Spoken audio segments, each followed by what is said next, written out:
Hi children, so today we are going to do the revision for the lesson, chapter 2, food and health.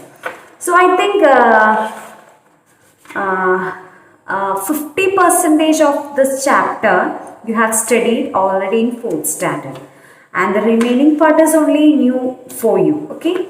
So in this chapter first you have to study about the different types of nutrients which are present in our food. Which are the 5 different nutrients in our food? Carbohydrates, fat, protein, vitamins and minerals, and study the functions. That means carbohydrates give us energy.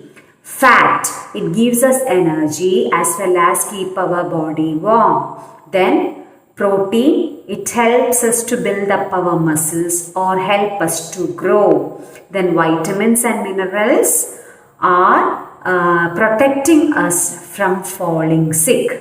And we have studied the other names also. For example, carbohydrates are also known as energy giving food. Protein, body building food. Vitamins and minerals, protective food. And children learn examples. Examples means sources of these nutrients.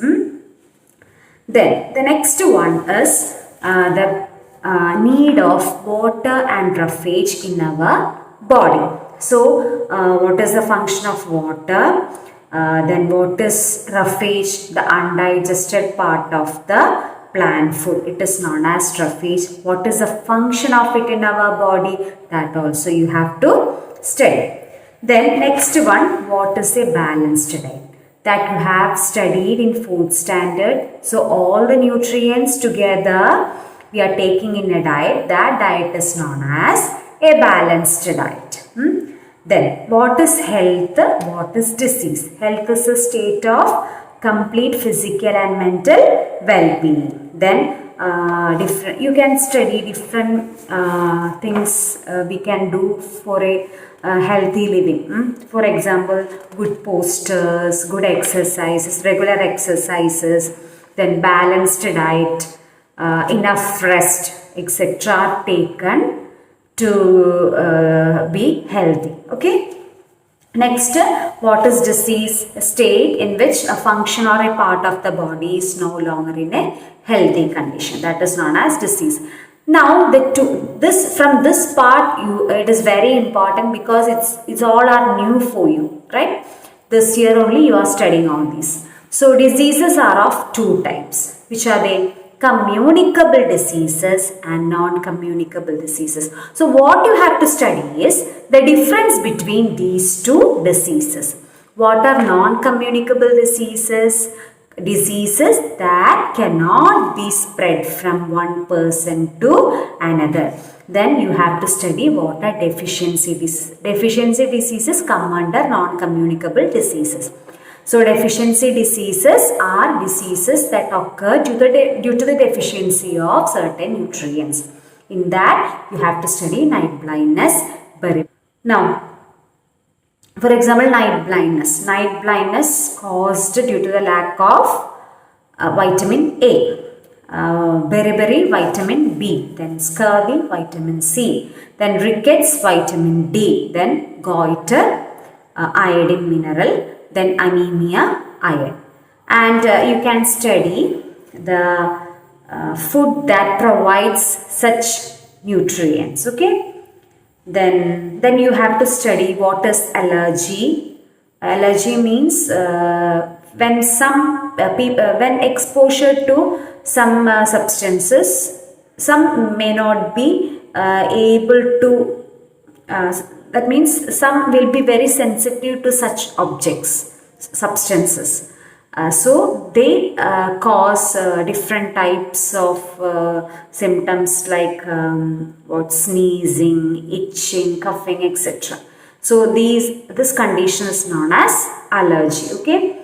Then how can we identify anemia? The person becomes very pale, he will be very tired. That's all. Then hair loss, then next, heart diseases and diabetes. These are all coming under non-communicable diseases. Then how cancer is caused. How cancer is caused?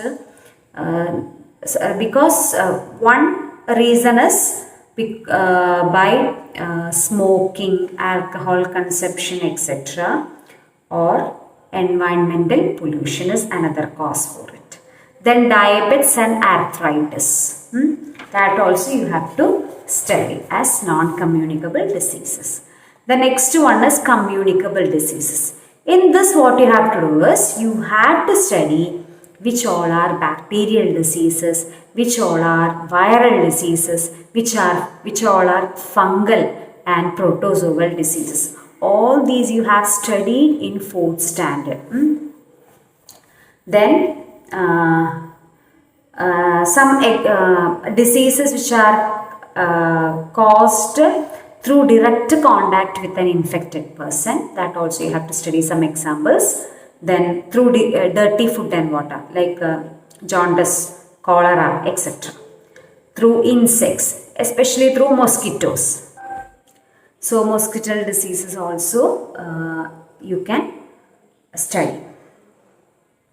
Then this table, it's very important. You have to study the communicable diseases, their symptoms and their preventive measures or treatments. Then you have to study the importance of hygiene. So for that 3 or 4 importance of or steps to maintain good hygiene you have to study. Very simple things you can study like take bath daily, then wash your hands regularly, especially before food and after food. Then do not allow water to collect in around your homes. Then keep your surroundings clean. Then stay away from infected people, etc. Somehow 3 or 4 you study. Okay. Then the last one is vaccination. So actually vaccinations are special substances to prevent some special diseases. So it is given to children when they are very young. So that's all about this chapter. So children, the main thing you have to study different types of diseases, their causes, their symptoms, how to get rid of them. Okay. That's all. So these are the points what you have to study. So children, revise it properly. All these things you have to study, especially the this diseases, communicable diseases, their symptoms and the preventive measures. Okay. So read this chapter well, read the textbook very well and study all the things which are given in the notebook. Okay. So thank you children, study well.